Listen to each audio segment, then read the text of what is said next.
മുഖ്യമന്ത്രി പിണറായി വിജയന്റെ കുവൈറ്റ് സന്ദർശനം തുടരുന്നു. ഇന്നലെ പുലർച്ചെ എത്തിയ മുഖ്യമന്ത്രി കുവൈറ്റ് ആഭ്യന്തരമന്ത്രിയുമായും ധനകാര്യമന്ത്രിയുമായും വ്യാപാര സംഘടനാ പ്രതിനിധികളുമായും കൂടിക്കാഴ്ച നടത്തി.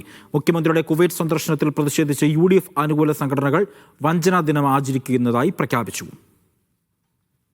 2 ദിവസത്തെ സന്ദർശനത്തിനായി കുവൈത്തിലെത്തിയ മുഖ്യമന്ത്രിയുടെ ആദ്യ ദിനം തിരക്കേറിയതായിരുന്നു. രാവിലെ വിമാനത്താവളത്തിൽ സ്വീകരണത്തിന് ശേഷം ഹോട്ടലിലെത്തിയ അദ്ദേഹം ഉച്ചയ്ക്ക് ബയാൻ പാലസിൽ ഉപപ്രധാനമന്ത്രിയും ആഭ്യന്തരമന്ത്രിയുമായ ഷെയ്ഖ് ഫഹദ് യൂസുഫ് അസബാഹിനെയും ധനകാര്യമന്ത്രി ഡോക്ടർ സബി അൽ മുക്കൈസിമിനെയും സന്ദർശിച്ചു. കേരളത്തിലെ വിവിധ മേഖലകളിലെ നിക്ഷേപ സാഹചര്യങ്ങളെക്കുറിച്ച് മുഖ്യമന്ത്രി കൂടിക്കാഴ്ചയിൽ വിശദീകരിച്ചു.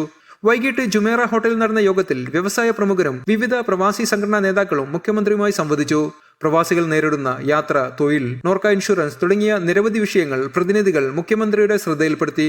ഇന്ന് വൈകിട്ട് മൻസൂരിയയിലെ അൽ അറബി സ്പോർട്സ് ക്ലബ് സ്റ്റേഡിയത്തിൽ നടക്കുന്ന സ്വീകരണ സമ്മേളനത്തിൽ മുഖ്യമന്ത്രി പ്രവാസി മലയാളികളെ അഭിസംബോധന ചെയ്യും. പൊതുപരിപാടിയിൽ ഇന്ത്യൻ എംബസി പ്രതിനിധികൾ, ബിസിനസ് പ്രമുഖൻ MA യൂസുഫ് അലി, കൂടാതെ കുവൈത്തിലെ സാമൂഹിക സാംസ്കാരിക സംഘടനാ പ്രതിനിധികളും പങ്കെടുക്കും.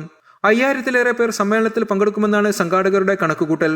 അതേസമയം മുഖ്യമന്ത്രിയുടെ കുവൈറ്റ് സന്ദർശനത്തിൽ പ്രതിഷേധിച്ച് UDF അനുകൂല സംഘടനകൾ വഞ്ചനാ ദിനം ആചരിച്ചു. മുഖ്യമന്ത്രിയുടെ കുവൈറ്റ് സന്ദർശനം രാഷ്ട്രീയ പ്രചാരണത്തിന്റെ ഭാഗമാണെന്ന് UDF അനുകൂല സംഘടനകൾ ആരോപിച്ചു. പഞ്ചായത്ത് തെരഞ്ഞെടുപ്പിന് മുന്നോടിയുള്ള ഈ സന്ദർശനം സർക്കാരിന്റെ പ്രതിച്ഛായ പുനർനിർമ്മിക്കുവാനുള്ള ശ്രമമാണെന്ന് UDF സംഘടനകൾ ആരോപിച്ചു. സലീം കോട്ടയിൽ, മീഡിയ 1, കുവൈറ്റ് സിറ്റി.